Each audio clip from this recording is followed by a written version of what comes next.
So ಒಂದು ರೀತಿ ಒಂದೊಂದ್ಸತಿ ನಾವು ಇಟ್ಟರೆ ಟೈಟ್ಲ್ ಹೇಳಿದ್ನಲ್ಲ, ಟೈಟ್ಲು ಸೆಟ್ ಆಗಲ್ಲ ನಮಗೆ. ಸೊ ಇದು ಅಡ್ಡದಾರಿ ಈ ಥರ ಒಂದಾಯಿತು. ಇದೇ ಥರ ಇನ್ನೊಂದು ಚಿತ್ರ ಕೂಡ ಹೇಳ್ತೀನಿ, ಮುಂದೆ ಮುಂದೆ ಮುಂದೆ ಬರೋದು. ಈ ಕೆಲವು ಟೈಟ್ಲ್ಗಳು ಪೂರಕವಾಗಿರಲ್ಲ ಚಿತ್ರಕ್ಕೆ ಅನ್ನೋಕ್ಕೆ. ಇದು ಅಡ್ಡದಾರಿ. ಇದು ಬಸವಣ್ಣನ ಪಾರ್ಟ್ ರಾಜ್ಕುಮಾರ್ ಮಾಡಬೇಕು ಅಂತ ಏನೋ ಬಂದಿದ್ದು. ಅಲ್ಲಿ ಸಿದ್ಧಲಿಂಗಯ್ಯನವರು ರಾಜ್ಕುಮಾರ್ ಅವ್ರ ಮೂಗು ಬಗ್ಗೆ ಏನೋ ಕ್ರಿಟಿಸೈಸ್ ಮಾಡಿದ್ರು. ಅದು ಒಂದು ಸ್ವಲ್ಪ ಜ್ವಾಲಾಮುಖಿ ಆಯಿತು. ಸೊ ಕಮ್ಮಿ ಈಗ ಬರ್ತಾ ಬರ್ತಾ ಏನಾಯ್ತು, ಇದು ಈಗ ನನ್ನ ಸಹ ನಿರ್ದೇಶನ ಚಿತ್ರಗಳು ಅಲ್ಲಿ ಬಿಟ್ಟಿದ್ದೆ ನಾನು. ಪುನಃ ಅಲ್ಲಿ ತೊಗೊಳಕ್ಕೆ ಇಷ್ಟಪಡ್ತೀನಿ. ಮಾಡಿ ಇನ್ನೊಂದು ಹುಣಸೂರವ್ರು ಏನು ಮಾಡಿದ್ರು, ಅಷ್ಟರಲ್ಲಿ ನನಗೆ ಮದುವೆ ಆಗಿತ್ತು. ಈ 3 ಚಿತ್ರದ ಹೊತ್ತಿಗೆ ನನಗೆ ಮದುವೆ ಆಗಿತ್ತು. ನಾನು ಬೇರೆ ಹೋಗಬೇಕು ಅಂತಲೂ ಇತ್ತು. ಸೊ ಆ ಟೈಮಲ್ಲಿ ನಮ್ಮ ಹುಣಸೂರವರು ಇನ್ನೊಂದು ಪಿಕ್ಚರ್ ಮಾಡಬೇಕು ಅಂತ ಟ್ರೈ ಮಾಡಿದ್ರು. ಯಾಕೆಂದರೆ ಅವ್ರಿಗೆ ಅವಾಗ ಬೇರೆ ಬೇರೆ ಕಂಪ್ನಿಯಿಂದನೂ ಪಿಕ್ಚರ್ ಬರೋರು, ದೊಡ್ಡ ದೊಡ್ಡ ಪಿಕ್ಚರ್ಗಳೆಲ್ಲ ಬರ್ತಾಯಿತ್ತು. ಸೊ ಇದರಲ್ಲಿ ಇನ್ನೊಂದು ಅವರೇ ಶುರು ಮಾಡಿದ್ರು. ಒಂದು ಪಿಕ್ಚರ್ ಹೇಳ್ದಲ್ಲ, ಒಂದು ಟೈಟ್ಲ್ ಇಟ್ಟರು ಏನು ಅಂತ, ಅಡ್ಡದಾರಿ.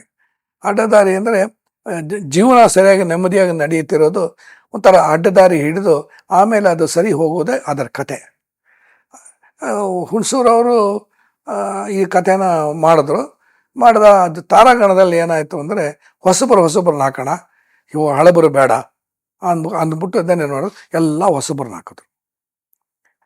ಎಲ್ಲ ಹೊಸಬರು ಹಾಕಿದ್ರೆ ಅದಲ್ಲಿ ಇದ್ದಿದ್ದು ಹಳಬರು ಅಂತ ಹೇಳಿದ್ರೆ, ಅಷ್ಟೊತ್ತಿಗೆ ನಮ್ಮ ದ್ವಾರಕೀಶು ಕೂಡ ಒಬ್ಬ ಕಲಾವಿದ ಆಗಿದ್ದ.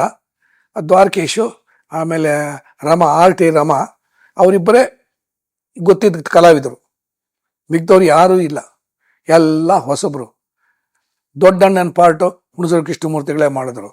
ಇನ್ನೊಬ್ಬರು ಅವರ ಹೆಂಡತಿ ಪಾರ್ಟು ಇನ್ನೊಬ್ಬರ ಹೊಸಬರು.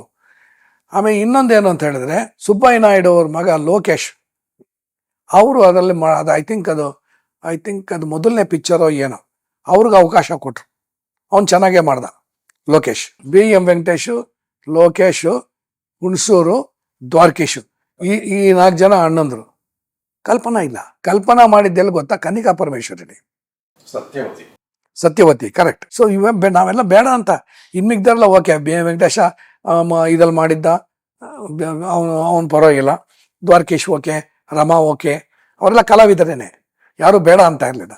ಈ 3 ಜನ ದೊಡ್ಡ ಒಳ್ಳೆ ರೋಲ್ ಇರೋರೇನೆ ಚೆನ್ನಾಗಿ ಇಲ್ಲದೆ ಇದ್ದವರು, ಚೆನ್ನಾಗಿಲ್ಲ ಇದ್ದದ್ರಲ್ಲಿ ಕೊಂಚ ಹಂಗು ಹಿಂಗು ಮಾಡಿ. ಲೋಕೇಶ್ ಸ್ವಲ್ಪ ಪರವಾಗಿಲ್ಲ, ಚೆನ್ನಾಗಿ ಅಭಿನಯ ಮಾಡ್ತಾಯಿದ್ರು ಲೋಕೇಶ್. ಅದಕ್ಕೆ ಆಮೇಲೆ ಅವ್ರು ಪರ್ಮನೆಂಟು, ಅವ್ರು ಒಳ್ಳೆ ಕಲಾವಿದರೇ ಆದವರು. ಲೋಕೇಶ್ ಎಲ್ಲ ಆಯಿತು, ಮಾಡಬೇಕು.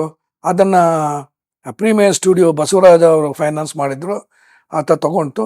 ಆಮೇಲೆ ಎಲ್ಲ ಮಾಡಬೇಕು, ಫಿಲಮ್ ಮಾಡಬೇಕು ಅಂತ ಹೇಳಿದ್ರೆ ಅವ್ರ ಹತ್ರನೇ ತೊಗೋತಾ ಇದ್ದಿದ್ದು. ಅವರೇ ಎಲ್ಲ ಕೊಡೋರು. ಪ್ರೀಮಿಯರ್ ಸ್ಟುಡಿಯೋ ಬಸವರಾಜಯ್ಯ ಅಂತ ಫಿಲಮ್ ಕೊಡೋರು. ಅವರೆಲ್ಲನೂ ಕೂಡ ಕೊಂಡ್ಕೊಳ್ಳೋರು, ಎಲ್ಲ ತೆಗೆದು ಇಟ್ಕೊಂಡಿರೋರು. ಸೊ ಫಿಲಮ್ ಏನು ಬೇಕೋ ಕೊಡೋರು. ಅವ್ರದ್ದೇ ಲ್ಯಾಬ್ರೇಟ್ರಿ, ಮೈಸೂರು ಲ್ಯಾಬ್ರೇಟ್ರಿ, ಅಂತಾಗೇನು ಚೆನ್ನಾಗಿರ್ತಿಲ್ಲ ಲ್ಯಾಬ್ರೇಟ್ರಿ. ಲ್ಯಾಬ್ ಚೀಫು, ಆಮೇಲೆ ಸೌಂಡ್ ಇಂಜಿನಿಯರ್ ಎಲ್ಲ ಅವ್ರದ್ದೇನೆ.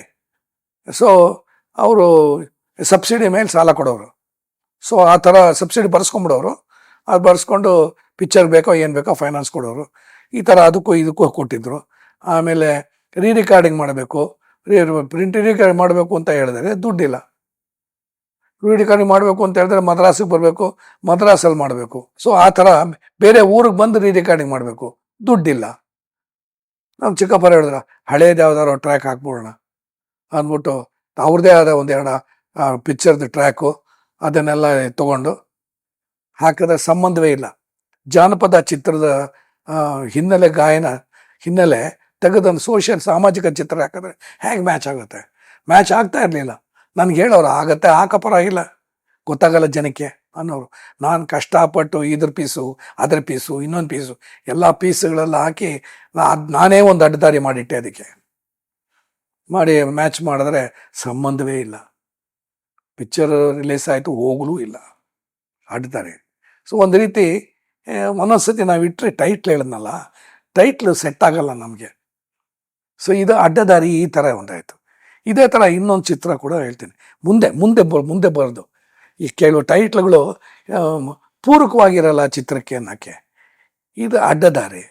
ಮುಂದೆ ಇನ್ನೊಂದು ಚಿತ್ರ ಬಂತು, ಅದು ದೂರದ ಬೆಟ್ಟ ಅಂತ. ಬಂಗಾರದ ಮನುಷ್ಯ ಕೊಟ್ಟ ನಿರ್ದೇಶಕ ಸಿದ್ಧಲಿಂಗಯ್ಯನವರ ಮುಂದಿನ ಚಿತ್ರ ರಾಜ್ಕುಮಾರ್, ಭಾರತಿ ಇವರೆಲ್ಲ ಅಭಿನಯ ಮಾಡಿದ ಪಿಕ್ಚರ್ ಅದು ದೂರದ ಬೆಟ್ಟ. ಏನೋ ಅದು ಯಾತಕ್ಕೋ ಏನೋ ಒಂದು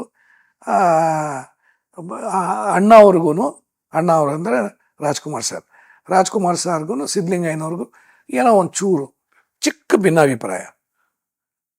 ಭಿನ್ನಾಭಿಪ್ರಾಯ ಆಯಿತು. ಆಮೇಲೆ ಅಲ್ಲೇ ಸ್ವಲ್ಪ ಅಣ್ಣವರು ಮಾತಾಡ್ತಾನೂ ಇರಲಿಲ್ಲ, ಆಮೇಲೆ ಸಿದ್ಧಲಿಂಗಯ್ಯನೂ ಮಾತಾಡ್ತಿರ್ಲಿಲ್ಲ. ಮಧ್ಯ ನಾವು ಬ್ರಿಡ್ಜ್ ಅದೇನಂತ ಅದು ಬಹುಶಃ ಅವತ್ತು ದಿವಸಕ್ಕೆ ಯಾವುದೋ ಒಂದು ಆರ್ಟಿಕಲ್ ಇತ್ತು.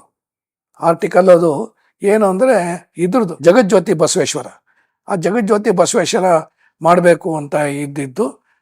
ಅದರಲ್ಲಿ ಯಾರು ಪಾರ್ಟ್ ಮಾಡೋದು, ಆಮೇಲೆ ಇದು ಬಸವಣ್ಣನ ಪಾರ್ಟ್ ರಾಜ್ಕುಮಾರ್ ಮಾಡಬೇಕು ಅಂತ ಏನೋ ಬಂದಿದ್ದು.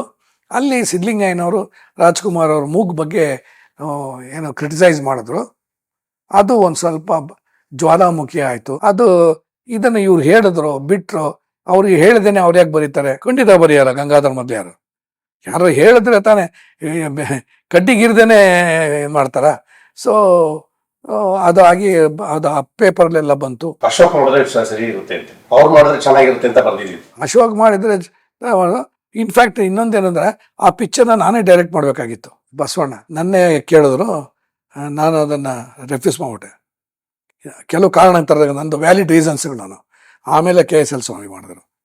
ಇಲ್ಲಿ ಯಾವಾಗ ಈ ಥರ ಬಂತು, ಅದಕ್ಕೆ ಪೂರಕವಾಗಿ ಸಿದ್ಧಲಿಂಗಯ್ಯನಿಗೂ ಅಣ್ಣವ್ರಿಗೂ ಆಗಲಿಲ್ಲ, ಕೊಂಚ ಕಸವಿಸಿ ಆಯಿತು. ಆಮೇಲೆ ಇದ್ದಕ್ಕಿದ್ದಂಗೆ ಏನಾಯ್ತೋ ಗೊತ್ತಿಲ್ಲ, ಭಾರತೀಯರಿಗೂ ಇವ್ರಿಗೂ ಅಣ್ಣ ಅವ್ರಿಗೂ ಕೂಡ ಕೊಂಚ ದೂರ ಆಗೋಕ್ಕೆ ಶುರು ಆಯಿತು. ಸೊ ದೂರದ ಬೆಟ್ಟ ಅವರಿಬ್ಬರಿಗೂ ದೂರದ ಬೆಟ್ಟವಾಯಿತು.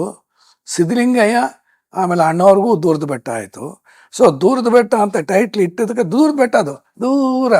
ಸೊ ಪುನಃ ಇವರು ಸೇರಲಿಲ್ಲ, ಆಯಮ್ಮನೂ ಸೇರಲಿಲ್ಲ, ಸಿದ್ಧಲಿಂಗಯ್ಯನೂ ಸೇರಲಿಲ್ಲ. ಸೊ ಈ ಥರ ಈ ದೂರದ ಬೆಟ್ಟ ಹೀಗೆ ಅಡ್ಡದಾರಿ ಹಾಗೆ. ರಾಜ್ಕುಮಾರ್ ಭಾರತಿ ಅವರು ಆಮೇಲೆ ಮಾಡಲಿಲ್ಲ ಅಂತ ಅನ್ಸುತ್ತೆ ನಾನು ತಿಳಿದ ಮಟ್ಟಿಗೆ. ಅದು ಗೊತ್ತಾಗಲಿಲ್ಲ, ನಮಗೆ ಗೊತ್ತಾಗಲಿಲ್ಲ. ಬಟ್ ಆ ತಾರಾ ಜೋಡಿ ಇದೆಯಲ್ಲ, ಭಾಳ ಅಚ್ಚುಕಟ್ಟಾದ ಜೋಡಿ. ಅಣ್ಣ ಅವರು ಭಾರತಿ ತುಂಬ ಒಳ್ಳೆ ಜೋಡಿ. ಯಾಕೆಂದರೆ ಅದ್ರ ಥರನೇ ಹಿಂದೆ ಬಂದ ಎಲ್ಲ ಜೋಡಿಗಳು ಕೂಡ ಅಣ್ಣ ಅವ್ರ ಜೊತೆ ಎಲ್ಲ ಅದ್ಭುತವಾದ ಜೋಡಿಗಳೇ. ನೀವು ಲೀಲಾವತಿ ತಗೊಳ್ಳಿ, ಮಂಜುಳಾ ತಗೊಳ್ಳಿ, ಜಯಂತಿ ತಗೊಳ್ಳಿ, ಇನ್ನೂ ಯಾರೋ ಇನ್ನೊಂದಿಬ್ಬರು ಇದ್ದಾರೆ, ಮಾಧವಿ ಸ್ವಲ್ಪ ಕಮ್ಮಿ, ಆರತಿ. ಸೊ ಅವೆಲ್ಲ ಒಂದು ದೊಡ್ಡ ಒಳ್ಳೊಳ್ಳೆ ಪೇರುಗಳೇನೆ. ಅವೆಲ್ಲ ಯಾವುದೊಂದು ಕಸಿವಿ ಸೀಸೆ ಎಲ್ಲ ಅಂತ ಆಗಿದ್ದಲ್ಲ. ಇದೊಂದೇ ಈ ಭಾರತಿ ಒಬ್ಬರಿಂದನೇ ಅದು ಸ್ವಲ್ಪ ದೂರ ಆಯ್ತು ಅಷ್ಟು. ಬಟ್ ಒಳ್ಳೆ ಜೋಡಿ ಮಾತ್ರ. ಓ ಮೈ ಗಾಡ್. ನಾನು ಅದಕ್ಕೆ ಯಾಕೆ ಕಾರಣ ಅಂತ ಹೇಳಿ ಒಳ್ಳೆ ಜೋಡಿ ಅಂತ ಹೇಳ್ತೀನಿ ಅಂತ ಹೇಳಿದ್ರೆ, ಸಿದ್ಧಲಿಂಗಯ್ಯನವರು 7 ಸಿನಿಮಾ ಮಾಡಿದ್ದಾರೆ.